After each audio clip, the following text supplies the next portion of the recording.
U.S. homeownership is at a 19-year low, according to the Census Bureau, and some are still wary of the housing market crash like we saw in 2008, while others blame the weak recovery.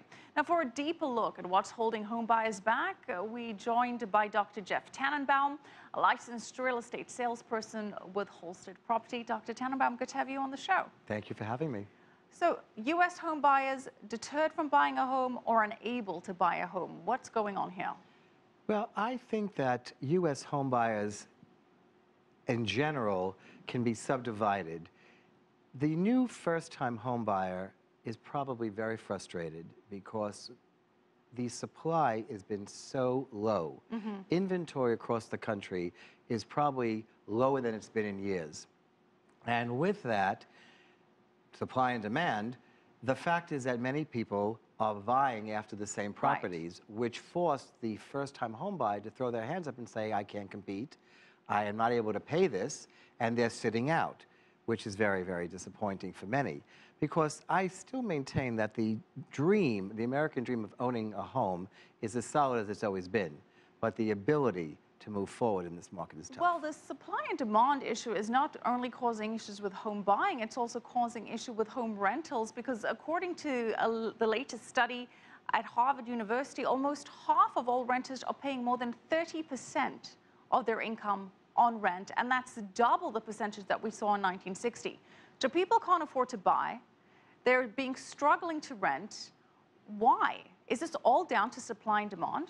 It's all basically supply and demand, the low inventory, forcing many out of the opportunity to make a purchase, has them look toward renting, and that's just, you know, fodder for a landlord, which forces his rent up. Why do we have such low supply?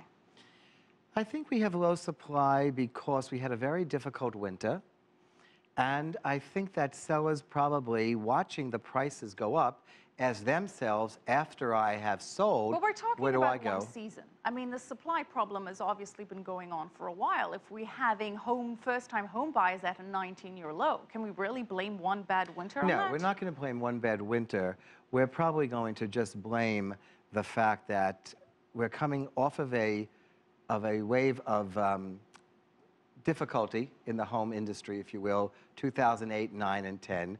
It started to get stronger and stronger, and strangely enough, I don't necessarily know why the inventory is historically low, but I can say that the repercussion or the pricing is so high that it has created a lot of trickle-down effect.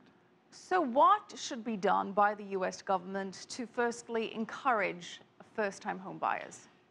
I feel the government has got to bring back the tax incentive of 2008, for starters. Okay. I had more honest first-time home buyers calling me when that tax incentive was available.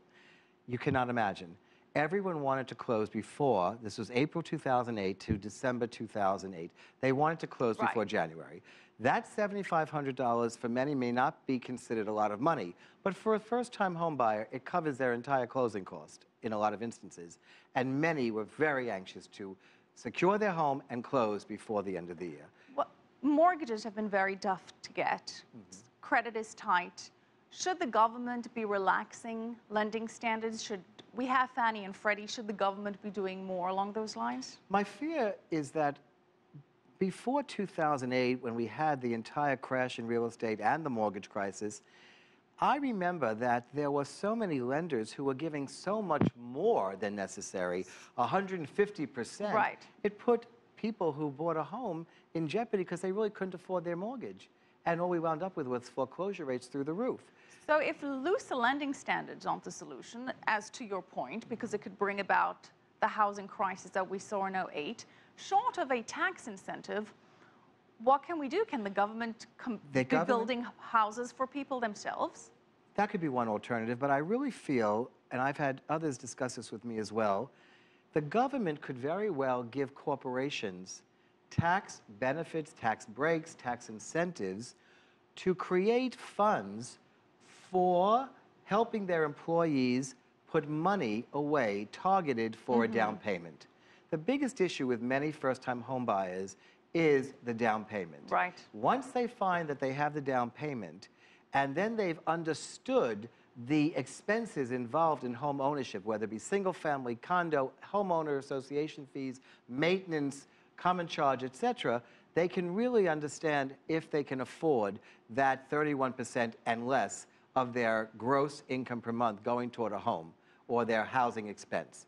I think that we can look toward corporations as a possible alternative to help their employees, first-time home buyers, with contributing a percentage equivalent to what Right. the employees put in an effort to make the down payment. A 401k type of plan for housing. Exactly.